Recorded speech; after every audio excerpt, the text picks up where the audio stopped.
Sizni nimalar o'ylantirmoqda? Aslida siz nimalarni xohlayapsiz shu kecha-kunduzda yoki shu haftada? Tarodan so'raymiz, intuitsiya bo'yicha. Необычный karta. Judayam. Bu общий расклад hammaga ham mos tushmasligi mumkin. Shaxsiy расклад uchun adminga yozasizlar Telegram kanalidan. Fortuna 2032 ga yozasizlar. Shu kunlarda yo shu haftada nimalarni xohlayapsiz?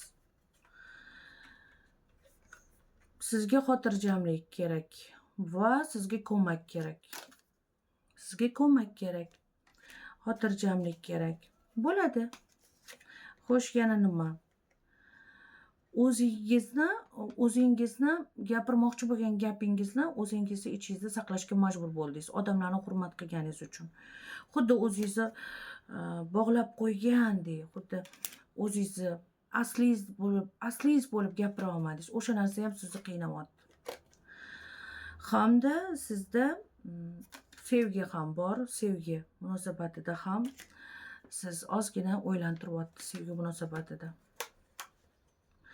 Ha, sevgi munosabatida. Xuddi qanaqadir sevgilingiz bilan yo yaqiningiz bilan, sizga yoqadigan inson bilan sovuq munosabat bor yoki hozircha gaplashmayapsizlar yoki hozir ozgina pauzadasizlar. O'sha narsa ham o'ylantiryapti. Undan tashqari tezroq mana yarashishni xohlaysiz, charchadingiz qarama-qarshiliklardan. Mana misol odamlar doim urush qilishga harakat qiladi. Agar risonkani ko'rsangiz doim yo'q, aslida undan ketishga emas, unga intilishga harakat qiladi. Odamlar xarakterining quli aslida. Hamda bo'ysunishni xohlamayapsiz. Odamlarda gapiga kirib bo'ysunishni xohlamayapsiz. Hozirgi sostoyanangiz bo'ysunish juda og'irlik qilyapti. Undan tashqari sizga xotirjamlik kerak, tinchlik kerak. Sizni odamlar tushunishini, oilangiz tushunishini xohlayapsiz. Va sizning yaqiningiz, sizning sevgilingiz sizni tushunishini xohlayapsiz. Lekin hozir negadir xuddi ular tushunib tushunmagandek yoki tushunmasdan tushungandek qilib turishgandir balkim. Hammasi yaxshi bo'ladi. Hammasi yaxshi bo'ladi. Hammasi joy-joyiga tushadi.